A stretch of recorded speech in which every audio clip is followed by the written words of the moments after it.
आसान हो जाए। ठीक है जी। तो माइक्रोसॉफ्ट हम जो फीचर डिस्कस करेंगे माइक्रोसॉफ्ट 2019 के हवाले से है, क्योंकि हम लेटेस्ट माइक्रोसॉफ्ट के ऊपर माइक्रोसॉफ्ट ऑफिस के ऊपर काम कर रहे हैं, तो अभी जो हमारे पास अवेलेबल है वो 2019 वर्जन है उसका। और हमने एम एस वर्ड को देखा, अब हम एम एस एक्सेल को देखते हैं। तो इसके अंदर हम क्या चीज़ें डिस्कस करेंगे, तो ये ऑब्जेक्टिव के जो आज हमने इस अपनी चीज़ों के अंदर चीज़ें देखनी है लेक्चर के अंदर, उसके कुछ ऑब्जेक्टिव मैंने बनाए हैं, जिसके अंदर मैंने बताया कि हम क्या क्या चीज़ों को डिस्कस करेंगे। ये बड़ा इंपॉर्टेंट चीज़ है। स्प्रेडशीट क्या होती है, वर्कशीट क्या होती है, और पार्ट्स ऑफ वर्कशीट क्या होते हैं, और स्टार्ट एक्सेल इसके इंटरफेस के हवाले से डिस्कस करेंगे। और जो आपकी एग्जिस्टिंग वर्कबुक होती है उसको क्या कहते हैं, और जो एक्टिव सेल होता है क्या होता है, ये थोड़ी सी टर्मिनोलॉजीज हैं। वो हम जाली बदल जो जिस तरह के सॉफ्टवेयर आप पढ़ते हैं वो अपनी अपनी टर्मिनोलॉजीज भी होती हैं उनकी, वो भी इंशाल्लाह हम डिस्कस करेंगे। उसके बाद हम थोड़ा सा प्रैक्टिकल भी देखेंगे तमाम चीज़ों के। इसके हमने जो सेल देखने हैं, सेल कहाँ कहाँ किसको सेल कहते हैं, रोज क्या होते हैं, इंटरफेस को डिस्कस करेंगे एम एस एक्सेल की। और उसके बाद हम इसकी जो मज़ीद फीचर्स हैं उसको हम वन बाय वन एक्सप्लोर करेंगे। ठीक है जी। वोकैबुलरी के हवाले से एक चीज़ है, इसके अंदर आपको क्या क्या चीज़ें देखनी पड़ेगी। आपको यहाँ पे बार बार एक्टिव सेल का वर्ड सुनना पड़ेगा, आपको आपको सुनने में आएगा, मैं बहुत यूज़ करूँगा। और एक्टिव वर्कशीट के हवाले से और रेंज क्या होती है, सेल रेफरेंस क्या होते हैं, कॉलम्स क्या होती है, जस्ट रेंज और नेम बॉक्स क्या होते हैं, ये हम इंटरफेस को भी डिस्कस करते हैं। पेज ओरिएंटेशन हमें पता ही है क्या होती है, डोमेन होती है, ये तमाम जगह पे ऐसी होती है, एक हॉरिजॉन्टल होती है, एक वर्टिकल होती है। और ये फार्मूला बार क्या होता है, इसका इसका इंटरफेस थोड़ा मिस वर्ड से थोड़ा सा डिफरेंट है, और डिफिकल्ट नहीं है, डिफरेंट है थोड़ा सा, कि हमें क्योंकि हमें पता है कि स्प्रेडशीट से मुराद है कि हम इस पे हमें ये जो फीचर देता है एम एस एक्सेल, ये हमें किस पर्पस के लिए, ये हम किस पर्पस के लिए यूज करते हैं, वो आज हम इसको डिस्कस करेंगे इसके इंट्रोडक्टरी लेक्चर के अंदर। और इसके बाद रेंज रेंज रेफरेंस रोज स्प्रेडशीट वर्कबुक वर्कशीट, ये दोनों में क्या डिफरेंस है ये भी हम डिस्कस करेंगे। तो यहाँ से हम अब स्टार्ट करते हैं। ये मेरे पास क्योंकि 2010 हमने लास्ट क्लास, हम अब इस बार हम 2019 को अ, देख रहे हैं, तो मैंने उसका वर्जन चेंज कर दिया। कोई खास डिफरेंस नहीं है, लेकिन यह थोड़ा सा इंटरफेस उन्होंने चेंज किया है, जिसके अंदर आपको कुछ फीचर उसने हमें दिए हैं, वो हम उनको भी जब आगे एडवांस लेवल तक जाएंगे तो हम उसको भी डिस्कस करेंगे। ठीक है जी। उसके अलावा अब ये एक डेफिनेशन मेंशन की हुई है माइक्रोसॉफ्ट एक्सेल में क्या होता है। स्प्रेडशीट होती हैं, और अगर आप देखेंगे जी, तो अगर मैं स्प्रेडशीट पे काम कर रहा हूँ तो इसका मतलब है कि एम एस एक्सेल के हवाले से कुछ डिस्कस की जा रहा है। ठीक है जी। और अब ये स्प्रेडशीट होती क्या है, और वो डिस्कस किया सेकेंड लाइन के अंदर। स्प्रेडशीट किनसे मिलकर बनती है, यानी एक्सेल का जो पेज है वो किससे, मैं अगर सिंपल वर्ड में बात करें किस तरह बनता है, तो वो बता रहा है कि रोज एंड कॉलम यहाँ पे नजर आएंगे आपको पूरी पेज के ऊपर। जब आप अपना माइक्रोसॉफ्ट एक्सेल को ओपन करेंगे तो इसका एक इंटरफेस जो आपके सामने आएगा, वो ऊपर टैब्स होंगे, बार्स होंगी, उनको भी हम डिस्कस करेंगे वन बाय वन। और जो इसकी प्रेजेंटेशन, जैसे हमने एम एस वर्ड ओपन किया था तो आपको प्लेन पेज जिस तरह एक कॉपी का पेज होता है उस तरह आपका नजर आया था। यहाँ पे आपको एक जो पेज नजर आएगा वो रोज एंड कॉलम वाला नजर आएगा, भी हम थोड़ी देर में उसको प्रैक्टिकल भी करेंगे। अच्छा, ये क्या किस पर्पस के लिए मेन इसका, जिस तरह हमने एम एस वर्ड किया था तो वो क्या करता, वर्ड प्रोसेसिंग करता था। अब ये जो सा स्प्रेडशीट है जिसे हम एक्सेल भी कहते हैं, ये क्या क्या करता है, ये आपको कहाँ कहाँ पे हेल्प आउट करेगा, ये डिस्कस करेंगे। इसके अंदर क्या कर सकते हैं, इसमें आप टेक्स्ट टाइप कर सकते हैं, नंबर्स को ऐड और प्लस माइनस कर सकते हैं, और मैथमेटिकल जितने भी टास्क हैं वो आप बड़े इजीली इसके अंदर परफॉर्म कर सकते हैं। ठीक है जी। अब ये डेफिनेशन है बड़ी इंपॉर्टेंट। वर्कशीट क्या होती है और वर्कबुक में डिफरेंस बताया गया है। ठीक है जी। वर्कशीट क्या होती है जी, computerise spreadsheet is called worksheet. जो कंप्यूटराइज्ड स्प्रेडशीट का मतलब है जब आप ये आपके सामने भी मैं अभी एक्सेल की विंडो भी शेयर करूँगा, पहले हम थोड़ी सी थ्योरी पढ़ लें तो साथ-साथ वो भी चीज़ें नेक्स्ट स्लाइड के अंदर वो क्लियर हो जाएँगी। ठीक है जी, और वर्कबुक क्या कहते हैं? ये वर्कबुक सिंपल है। उस फ़ाइल को भी वर्कबुक कहते हैं जो आप सेव करते हैं एक्सेल की। जो आप सेव करके फ़ाइल रखते हैं तो उसको हम अ, वर्कशीट का नाम भी दे दे सकते हैं। सॉरी वर्कबुक का नाम भी दे सकते हैं। ठीक है जी? तो ये मेन डिफरेंस थे हमने डिस्कस किए वर्कशीट किसे कहते हैं और अब आपको ये याद हो जाना चाहिए कि वर्कशीट और वर्कबुक में क्या मेन डिफरेंस है। ठीक है? इसलिए मैंने उसको हाइलाइट किया हुआ है, रेड पेन यूज़ किया हुआ है। उसमें क्या कहता है जी, a computerised spreadsheet is called a spreadsheet. ठीक है? और the file used to store worksheet is called a workbook. वो बता रहा है जो फाइल्स आप सेव करके अपना रखते हैं एमएस एक्सेल की उसको वो वर्कबुक कह रहा है, और जो कंप्यूटराइज की मुराद ये है कि जो उसके अंदर फार्मूलाज आप यूज किए होंगे, आपने कोई मैथमेटिकल ऑपरेशन यूज किया किया होगा तो उसको भी वो कह रहा है कि वो वर्कशीट कहलाती है। ठीक है जी, नेक्स्ट स्लाइड के अंदर हम डिस्कस करते हैं कि थोड़ा सा इंटरफेस के हवाले से।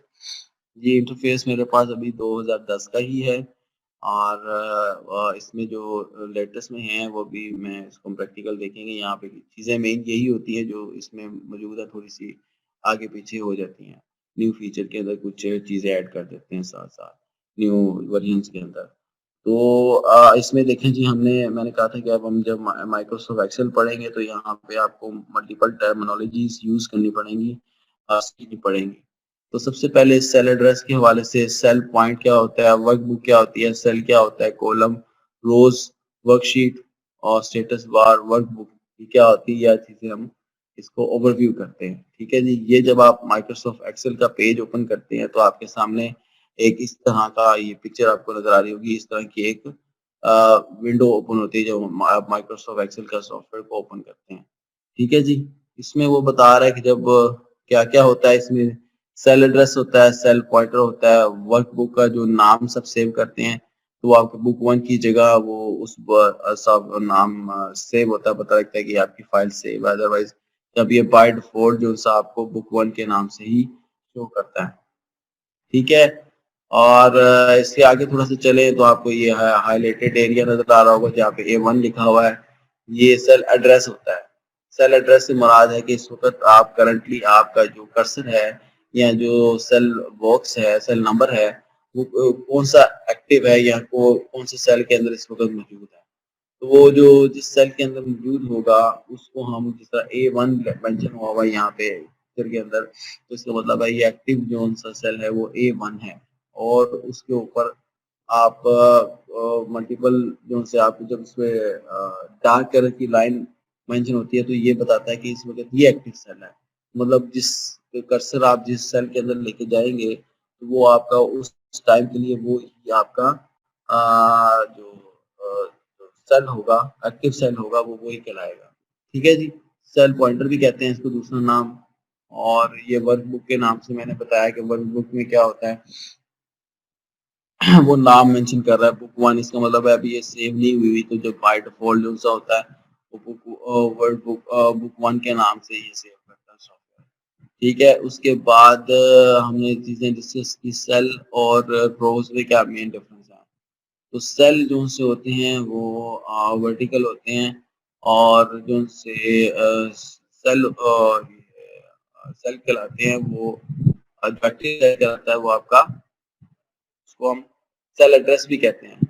जैसे ऊपर आपको वो A1 नजर आ रहा होगा, तो A1 अभी एक्टिव सेल जो सा है वो कैसे पता लगेगा, जो एक डार्क सा डब्बा बना होगा वो एक्टिव सेल होगा।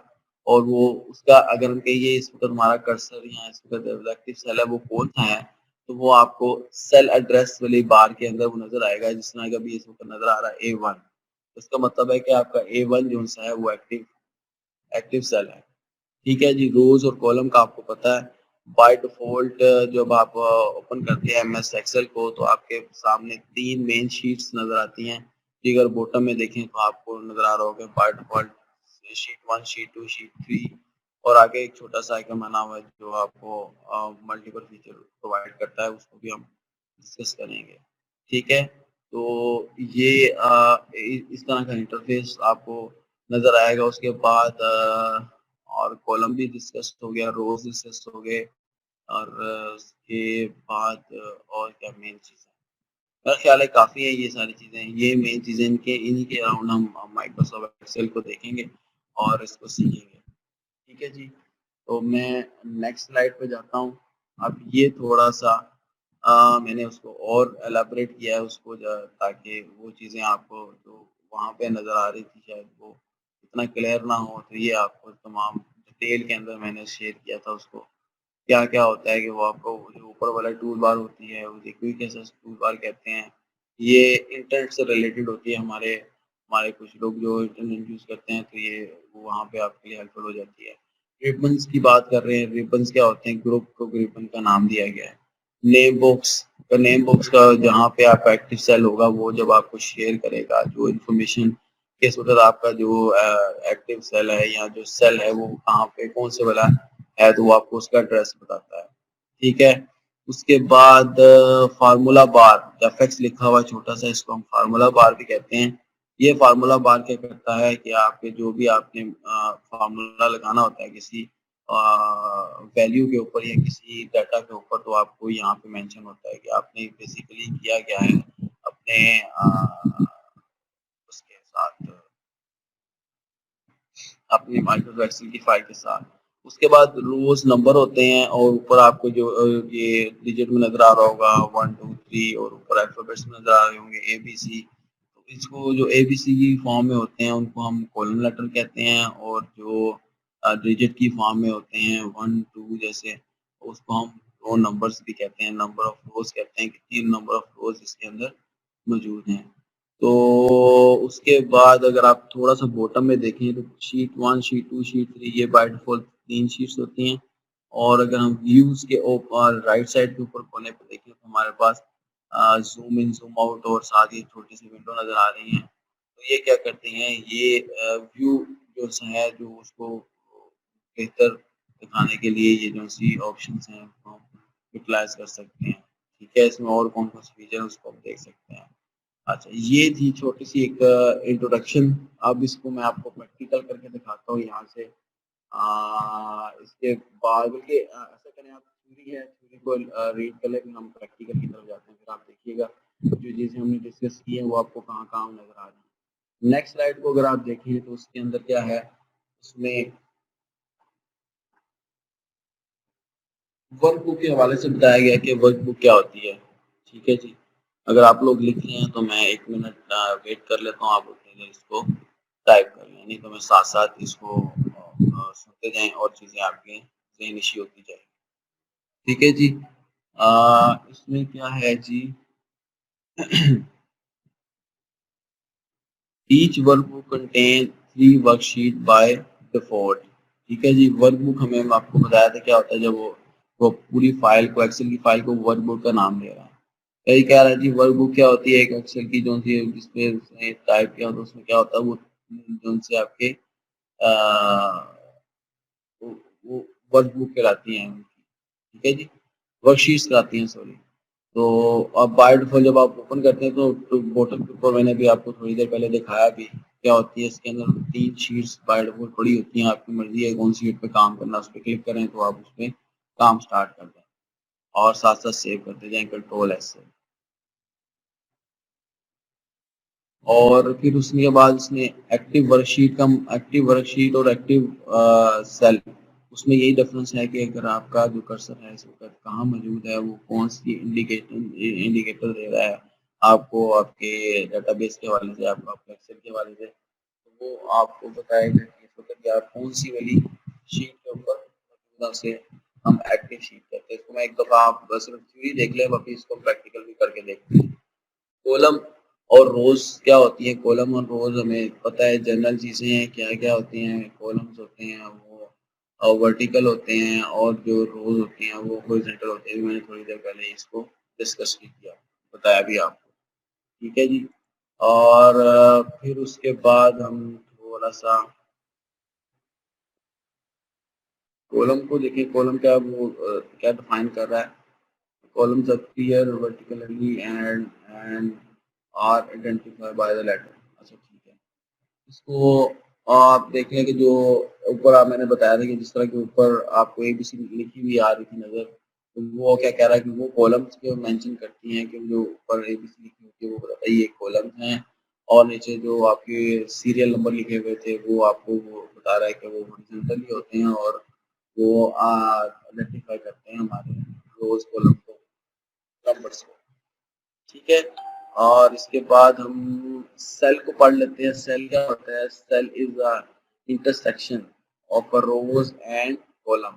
कहता है सेल क्या होता है? इंटरसेक्शन होता है रोज और कॉलम का। Each cell is identified by the unique cell reference.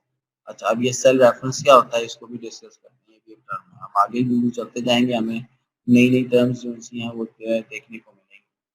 ठीक है, तो हम आगे एलाबोरेट करते हैं। उसके बाद है जी the cell in the worksheet in which you can type data in, it's called active cell. Active cell मैंने बताया था कि वो एक्टिव सेल होता है जिसे मेरे पास टाइम रनिंग आउट का एक विंडो आई है, यानी कि 10 मिनट हमारे पास है। मैं कोशिश करता हूँ इसको हम थ्योरी जो सी है वो 10 मिनट के अंदर कवर कर लेते हैं। प्रैक्टिकल की तरफ जाएंगे सेकंड सेशन के अंदर।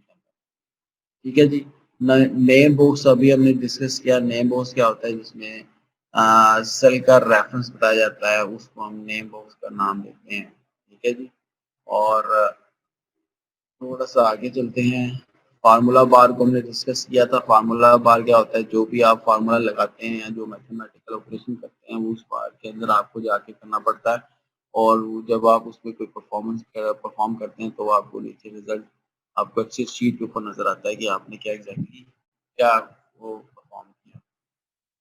ठीक है जी, और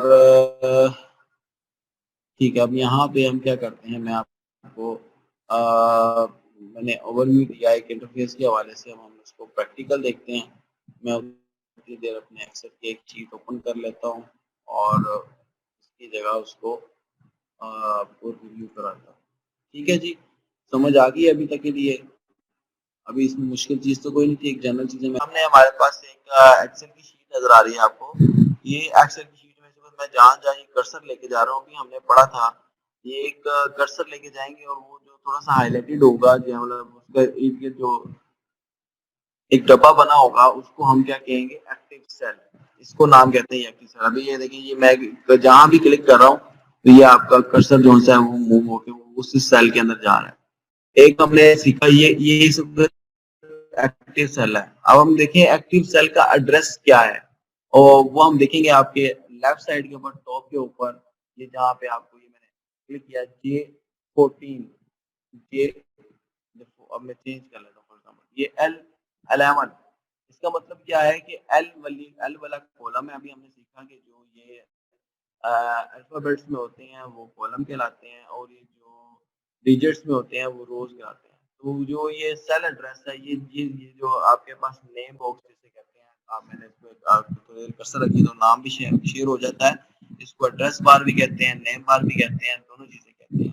अब एड्रेस बार से मुराद ये है कि आपका जो भी एक्टिव सेल है वो कौन से वाले रोज और कॉलम में मौजूद है, तो वो बताता है। तो इसका बाय डिफॉल्ट तरीका क्या है कि सबसे पहले आपको जो नजर आएगा, जो अल्फाबेट्स नजर आ रहा है के क्या कहलाता है? कि ये बताता है कि आपको ये है आपका सेल एड्रेस।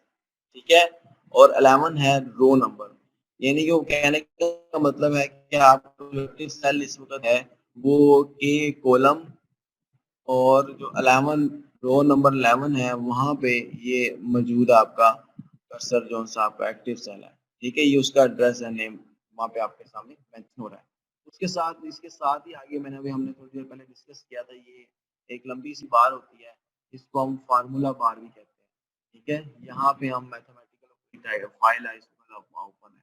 ठीक है, क्योंकि अब मैंने फ्रेश ये ओपन किया है तो ये आपके सामने बुक वन के नाम से स्प्रेडशीट का बता रहा है कि स्प्रेडशीट बुक वन है।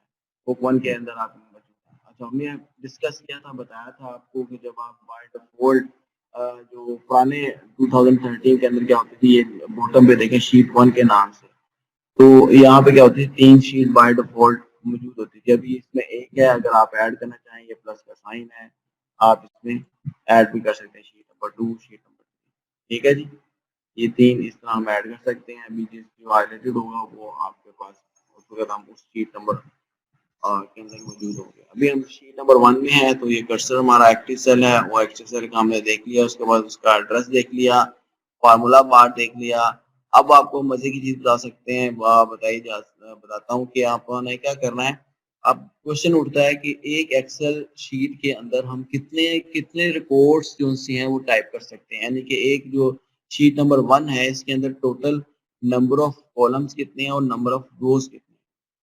ठीक है, ये सेम ऐसे ही है जैसे आप वो आपने बचपन में याद किया था, वो क्या कहते हैं, हदूदरबा होता है इसका, वो वो आपको इसी तरह ये देखिए, ये इसको अगर आपने देखना हो एक शीट के अंदर आपने कितने कॉलम्स हैं कितने रो हैं, तो अब यहाँ पे नेम बॉक्स से नीचे जाएं, तो यहाँ पे एक प्लस का साइन बना, थोड़ा सा आप नीचे आके प्रेस करेंगे तो ये आपको बताएगा, थोड़ा सा इसको मैं बड़ा करता था चीज़ हमारी समझ में आए। ठीक है जी, नेम बॉक्स के ऊपर आप देखिएगा, मैंने क्या किया यहाँ पे नेम बॉक्स से नीचे प्लस का साइन बना है, इसको क्लिक करता हूँ तो ये आपको बता रहा है कि एक शीट के अंदर कितनी रोज हैं और कितने कॉलम्स हैं, यानी कि एक शीट के अंदर आप कितने रिकॉर्ड को आप टाइप कर सकते हैं। ठीक है, ये परिभाषा है, इसमें अगर आप इसको राउंड करेंगे 10 लाख पर आवाज 48 लाख। बिल्कुल ठीक नहीं आ रही, कभी बफर हाँ, हो रही है, कभी आ ही नहीं रही।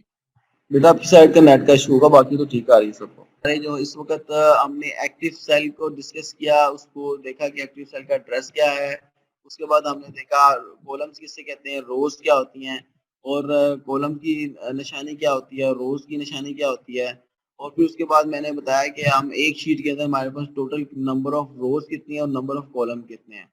वो कहाँ से हम देख सकते हैं, वो यहाँ से आप जो नेम बॉक्स से नीचे आए तो यहाँ पे एक आपको प्लस का साइन आएगा, इस पे क्लिक करेंगे तो वो आपको मेंशन करेगा, और एंड पे अगर आप देखें हिंसों के आर लिखा हुआ है और इसके दूसरे मल्टीप्लाई के बाद सी लिखा हुआ है।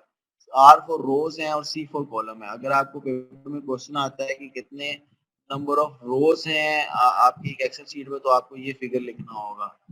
ठीक है, और आपसे पूछा जाए कि टोटल कितने नंबर ऑफ कॉलम्स हैं, तो फिर आपने ये लिखना होगा फिगर जो इसमें मेंशन है।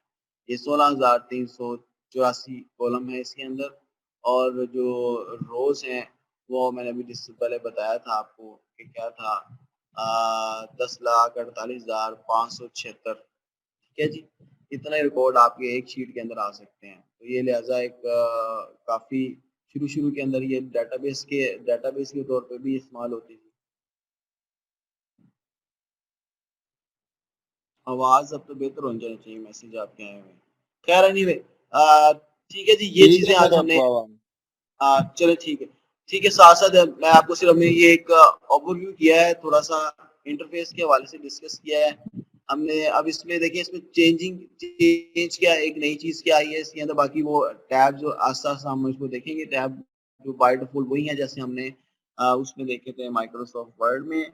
अब इसमें चेंज क्या नई चीज आती है, ये आपको एक इसका इंटरफेस डिफरेंट नजर आ रहा है, ये ग्राफ की फॉर्म में है, और इसके बाद आपको इसके अंदर एक दो नई रोज ऐड नजर आ रही है, एक में जो सेल एड्रेस बता रहा है और एक में आपका फार्मूला बार होती है।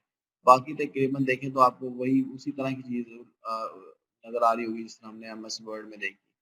ठीक है जी, अब हम क्या कर सकते हैं, यहाँ पे एक छोटा सा प्रैक्टिकल मैं आपको करके देखें कि हमने इसमें होम के फीचर के अंदर हमारे पास कौन कौन सी चीजें हैं, और इंसर्ट टैब के अंदर कौन कौन सी चीजें हैं, पेज लेआउट में कौन सी अपने नाम से मेंशन होगी, जैसे मैंने आपको वर्ड में भी बताया था कि आप क्या कर सकते हैं, फाइल फाइल के अंदर मौजूद ये बेसिक बेसिक चीजें आप कर सकते हैं, सेव एज, और सेव एज की मैंने आपको शॉर्टकट बताई हुई थी, सेम ऐसे ही जैसे वर्ड में F12 होती है, इसके अंदर भी F12 है।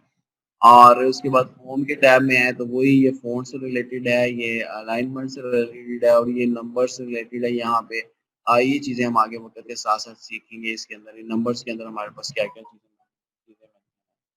ठीक है जी, उसके बाद ये स्टाइल्स हैं, ये और सेल्स हैं, एडिटिंग के हवाले से हैं कि आप सॉर्टिंग वगैरह, ये हम इसको बाद में देखेंगे, साथ साथ प्रैक्टिकल के साथ एक एक टूल को इस्तेमाल कर लेंगे तो ये आसान हो जाएगा, बहुत ही आसान चीज़ है। अच्छा, एक छोटा सा मेन फीचर जिसमें हम क्या करते हैं कि एक टाइप करके मैं देखता हूँ, जैसे आपको मैंने बताया। अब इसमें क्या होता है, कोई भी सॉफ्टवेयर होता है उसका आपको बेनिफिट होना चाहिए। जारी बात है कि किसी चीज़ का बेनिफिट नहीं होगा तो हम उसका हमें हमें टाइम सेव होगा तो उस सॉफ्टवेयर को इस्तेमाल करने का हमें फायदा क्या होगा। अब ये देखिए, जैसे कि मैंने वन प्रेस किया है, अब मुझे अगर 100 तक या 100 प्लस एंट्रीज कर रही है तो मैं यहाँ पे भी घंटा घंटा लिखूंगा, पहले 1 लिखूंगा, फिर 2 लिखूंगा, फिर 3 लिखूंगा। फिर तो फिर तो इसका मकसद ही बहुत हो गया, फिर हमें इस टूल की जरूरत ही क्या होगी कि हमने यही सारे काम करने हैं। तो इसके अंदर शॉर्टकट्स होते हैं। अब ये देखिएगा, मैंने एक आपको पहले करके दिखाऊंगा कि हुआ क्या क्या हुआ, फिर उसको बताऊंगा कि हुआ कैसे। अब ये देखिए, मैं सिर्फ इसको नीचे ड्रैग डाउन कर रहा हूँ, तो अब ये देखिए कितनी आसानी से मैंने इसके अंदर 20 एंट्रीज ऐड कर ली कि 1 सेकंड के अंदर। ठीक है जी, ये आपके सामने। अब ये हुआ कैसे, इस फॉर एग्जाम्पल इसको हम स्टार का सीरियल नंबर के नाम से दे देते हैं। ठीक है, अब ये देखिएगा किया कैसे मैंने मैंने क्या किया, हमने यहाँ की पास कीबोर्ड के ऊपर कंट्रोल की शॉर्टकट की है। आपके जो से कीबोर्ड के लेफ्ट साइड के ऊपर कंट्रोल की है, उसको जब आप प्रेस करेंगे और आपने जब इसको प्रेस करने के बाद ये देखिएगा, इसके एक साइड पे एक ये प्लस साइन है और एक ये स्मॉल सा ब्लैक साइन है। आपने क्या करना है, आपने कंट्रोल को प्रेस करके रखना है और यूं ही आप आते जाएं, ड्रैग करते जाएं, छोड़ना नहीं है। जहां जितनी एंट्री चाहिए होंगी वो आपको साथ बता रहा है कि आपके पास होगा। आपने अगर 39 40, चलो 30 स्टूडेंट कर लेते हैं, हमारी क्लास में 30 स्टूडेंट है, तो ये हमारे पास। और मैंने जो भी वहां से क्लिक को छोड़ा तो आपके पास 1 सेकंड के अंदर कितनी जल्दी आपने ये सीरियल नंबर क्रिएट कर लिया। ठीक है जी, देखा फायदा है कि नहीं है इस चीज का। फिर आपने अपना हेड बना लिया, इसको भी सीरियल नंबर कर लेते हैं। ये इसका सबसे, अब है कि हर सॉफ्टवेयर का हमें कोई ना कोई बेनिफिट होगा। अब ये देखिए कितनी जल्दी हमने एक्सेल के ऊपर ये अगर हम खुद टाइप करने बैठते हैं, एंटर करते लिखते हैं, एंटर करते, तो फिर तो हमने कर लिया था। अच्छा, उसके बाद ये अलाइनमेंट के हवाले से मैं बता रहा था कि इसमें हमें थोड़ी फॉर्मेटिंग के साथ साथ सीखेंगे। पहले सिंपल टेक्स्ट को आपके सामने मैंने ये डिजिट को एक रेंज क्रिएट करना सिखाया, आपको कैसे किया वो मैंने बताया। फिर बता देता हूँ, आपने जब ये एक्टिव सेल के ऊपर, इसका तरीका क्या है कि आपने जहाँ से भी गिनती लिखनी है, फॉर एग्जाम्पल 10 के बाद लिखनी है, आपने 10 डिजिट लिखा, आप इसको एक्टिव सेल में है, एक्टिव सेल का आपको एड्रेस D33 बता रहा है, इसका D3 में है। वही तरीका जब आप इसके कोने पे लेके आएंगे, आपको ब्लैक कलर का छोटा सा साइन नजर आएगा, ऑल्ट आपने प्रेस करके रखना है और आप नीचे ड्रैग करते जाएंगे। तब ये देखिएगा कि आपने कितनी आसानी से ये अपने जो एक 10 से लेके 26 तक की एंट्री कर ली, कितनी आसानी से। ठीक है जो, और ये सेम ऐसी है जैसे जहां जहां से आपको चाहिए होगी, आप वहां से फर्स्ट डिजिट लिखेंगे, कहते 40 के बाद से हमें चाहिए, सेम वही काम दोबारा कर रहा हूँ। कंट्रोल का प्रेस करके रखा हुआ है, विदाउट आपने अगर आप कंट्रोल प्रेस नहीं करेंगे तो वो सेम वैल्यू को कॉपी कर देगा। ठीक है, कैसे, फॉर एग्जाम्पल ये देखें, मैं लिखता हूँ जी 50। अगर आप फॉर एग्जाम्पल भूल गए कि आपने कंट्रोल को प्रेस करके रखना था, तो क्या होगा आपके साथ, आप यहाँ से आए, आपने देखे वही वैल्यू, आपने कंट्रोल की अगर की को नहीं प्रेस किया तो आपके पास वही वैल्यू कॉपी करके आपको सेम कॉपी करके वही दे देगा। ठीक है जी, तो ये एक की को प्रेस करने कंट्रोल फिर से से क्या है, और एक की। कंट्रोल? जी, कंट्रोल खाली अगर आप कंट्रोल प्रेस करके और जो नेक्स्ट डिजिट को ड्रैग करेंगे नीचे तो उसकी नेक्स्ट वाला डिजिट, अगर 40 के, जैसे मैंने एग्जांपल दी, 40 के बाद आपने कोने पे आके प्लस का साइन जो है वो बारीक सा हो जाएगा, ब्लैक कलर का होगा, और कंट्रोल दबा के रखेंगे तो आप नीचे ड्रैग करेंगे तो उससे आगे गिनती स्टार्ट होगी। ठीक है, अगर आप कंट्रोल की नहीं दबाएंगे, फॉर एग्जाम्पल जैसे मैंने दोबारा करके बताता हूँ 23, अगर आप नहीं दबाएंगे, यहाँ पे आके ड्रैग करेंगे तो वो सेम वैल्यूज को नीचे कॉपी करके आपको दे ही जाएगा। ठीक है जी, ये एक काम हमने सीखा। अच्छा, ये तो गया हमें एंट्री करने या सीरियल नंबर ऐड करना सबसे एक मुश्किल काम था। अगर आप वर्ड में काम करें ये वाली फैसिलिटी आपको वर्ड में नहीं मिलेगी। तो इसलिए हर सॉफ्टवेयर का एक एम में होता है, एक पर्पस होता है। तो ये मैथमेटिकल ऑपरेशन के लिए सबसे बेस्ट है कि आपका टाइम सेव होता है और आपने कितनी वैल्यूज को ऐड करना तो आपके पास टाइम कम टाइम के अंदर आप फास्टली इसको आप रिजल्ट प्रोवाइड कर सकते हैं जो आपको डिजायर रिजल्ट चाहिए। ठीक है जी, इसके बाद हम एक और पीछे बहुत ज्यादा इंपॉर्टेंट है वो यूज होता है, जैसे कि मैंने एक ये टाइप करता हूँ यहाँ पे, हेड बनाते हैं नेम। ठीक है, अब नेम मैं यहाँ पे लिख लेता हूँ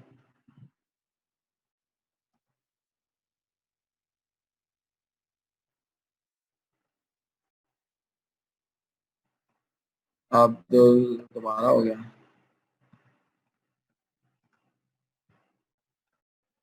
अब ये देखिए मैंने ये एक सेल के अंदर लिखा, मेरा एक सेल से एक्सीड कर रहा है। हम इसकी इसकी इसको हम दूसरे सेल के साथ मर्ज भी कर सकते हैं और इसका साइज भी इंक्रीज कर सकते हैं। अभी देखिए H4 में थोड़ा सा हम साइज इंक्रीज कर देंगे, ये देखें ये सेल का साइज इंक्रीज हो गया। ठीक है, हम कहते हैं सेल का साइज इंक्रीज ना हो। ये कैसे होगा सर जी सेल के अंदर? ये मैं बताता हूँ दोबारा से। सर जी सर दोबारा बताना। जी मैंने बताया कि जैसे हमने क्या किया, मैंने एक नाम टाइप किया तो ये जो सा एक सेल से ज्यादा डिजिट थे तो वो दूसरे सेल में मर्ज हो गया, लेकिन वो एक ही सेल में मौजूद है। तो हम क्या करते हैं, हम कहते हैं एक ही सेल में है दूसरे सेल में मर्ज ना हो। हम क्या करेंगे, यहाँ से इसके ऊपर रो के ऊपर जहाँ पे आपने किया था उसको हम थोड़ा सा इंक्रीज करेंगे तो ये एक सेल के अंदर आ जाएगा। ठीक है, देखें अभी नीचे सारा कुछ चीज हो जाएगा। अब इसमें क्या है कि हम कहते हैं जी नहीं जी वो नीचे वाली जो चीजें हैं फॉर्मेट वो खराब ना हो। हम क्या करते हैं, ये जो ये जो नाम है ये दो कॉलम्स के अंदर मर्ज हो जाए। अब ये वाली ऑप्शन देखिएगा, जैसे कि ये नेम है, मैं कहता हूँ ये नेम जो है ना ये दो कॉलम लेके दो कॉलम के अंदर नेम आए। तो हम क्या करेंगे, इसको यहाँ पे आके इसको पहले सिलेक्ट करेंगे दो कॉलम, और जब आप दो कॉलम करेंगे नीचे अलाइनमेंट के ऊपर आपको मर्ज एंड सेंटर के नाम की एक ऑप्शन है। मर्ज एंड सेंटर के नाम की क्या करना है, हमने ये दो कॉलम्स को मर्ज करना है। तो हम इस पे जब क्लिक करेंगे तो ये आपके सामने मर्ज एंड सेंटर दोनों काम हो जाएंगे। ठीक है जी, समझ आई है? अब ये एक सेल क्रिएट हो गया, अब ये एच अब ये एक सेल कंसीडर होगा। ठीक है, इसी तरह आपने इसको करना है तो आप इसको भी सिलेक्ट कर लें, मर्ज एंड सेंटर कर लें, आपकी मर्जी है यहाँ से लेफ्ट करना है लेफ्ट कर लें, लेफ्ट अलाइन कर लें। तो ये आपके पास एक, और सेम ऐसे अब ये देखिएगा मैंने वो उसी को ड्रैग कर रहा हूँ ऐसे, तो अब वो देखो वो सेम नाम ही कॉपी करी जा रहा है करी जा रहा है। ठीक है जी, सेम कॉपी कर रहा है और सेम चीजें वो नीचे उसने मेंशन कर दी है।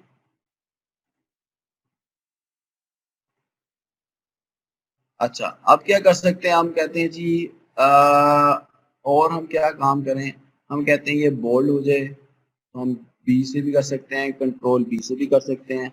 अच्छा, अब इसमें आपने देखा होगा कि इसके ऊपर वो ना जो सेल की फॉर्मेट होता है उस तरह की चीज मेंशन नहीं हो रही। हमें कहते हैं हमें सेल भी नुमाया हो तो हम यहाँ तक सेल, अब देखिएगा इसका हम सेल कैसे बॉर्डर कैसे लगा सकते हैं सेल्स के ऊपर। अब आपने क्या करना है, फ़ॉन्ट वाली साइड पे आना है और यहाँ पे ऊपर आपके पास एक जो है बॉटम बॉर्डर या आपके बॉर्डर के हवाले से एक सारे आपके पास मौजूद है। हम कहते हैं जी ऑल बॉर्डर का मतलब है कि तमाम हर एक सेल के चारों कोने को बॉर्डर लगा दो। आप ये देखें यूं ही हमने उसको सिलेक्ट किया तो ये आपके सामने एक बॉर्डर लग गया तमाम सेल्स के ऊपर। के लिए कह रहा है सर जी। अच्छा अच्छा बॉर्डर, अच्छा जी मैं दोबारा से करता हूँ। मैंने कंट्रोल जी किया, मैं सिलेक्ट करता हूँ कि मैं कहता हूँ कि मैंने सिर्फ इतने एरिया को जितने भी सेल हैं उनको बॉर्डर लगाना है। तो मैंने पहले जितने एरिया को बॉर्डर लगाना है उसको सिलेक्ट किया और ऊपर फ़ॉन्ट के ऊपर जब हम फ़ॉन्ट वाले ग्रुप के अंदर गए तो यहाँ पे आपको बॉर्डर की ऑप्शन मिलेगी। ये आपको बता रहा है कि आपने अगर चारों तरफ बॉर्डर लगाना है, नहीं लगाना, राइट पे लगाना है, टॉप पे, बॉटम पे, और थोड़ा चारों साइड पे जो सा होगा ठीक हो, ये तमाम ऑप्शन आपके पास। हम कहते हैं सिंपल जो रेगुलर चलता है वो ये वाला चलता है कि चारों को आप बॉर्डर लगा दो, जितने भी सेल हमने सेलेक्ट किए हैं। ठीक है जी, ये वो हमें नहीं चाहिए, हम इसको सिलेक्ट करते हैं और यहाँ से आके डेल की की दबाते हैं तो ये सारे का सारा रिकॉर्ड डेल हो जाएगा, डिलीट हो जाएगा यानी कि। ठीक है जी, ये ठीक है हमने सर। ये आज हमने 2 टास्क हमने सीखे कि हमने जो सी एंट्रीज हैं उसको कैसे हमने कितनी आसानी से हमने एंटर किया, बल्कि एंटर किया, एक ड्रैग एंड ड्रॉप किया तो हमने कहाँ से कहाँ तक अपने जो डिजिट है उसको आसानी से हमने अचीव कर लिया जो हमें रिक्वायर्ड था। अब सम टाइम ये देखें आपको सेम सेम जो आपने पहले कॉपी किया वही आपको वही अगर आपको चाहिए, जिस तरह मार्कशीट बनाएंगे उसमें क्या होगा कि एक अगर पेपर है तो वो उसके नंबर तमाम स्टूडेंट्स के लिए सेम ही होंगे ना, तो हम क्या करेंगे, ये सेम नंबर के लिए भी एक ऑप्शन आपको मैंने बता दी, क्या सेम नंबर आपको कॉपी करना पड़ेंगे, तो वो आप ऐसे कर सकते हैं। ठीक है जी, अभी तक के लिए हम इतना ही काम करते हैं। और ज़्यादा करेंगे थोड़ा सा चीज़ें मिक्सअप हो जाएंगी, तो हमने कोशिश करनी है कि हम उतना काम करेंगे जितनी हम उसकी प्रैक्टिस। होप सो कि आपको चीज़ें समझ आई होंगी, अब आपने प्रैक्टिस करनी है और जब फिर मुझसे क्वेश्चन करना है अगर आपको चीज़ें समझ नहीं आई।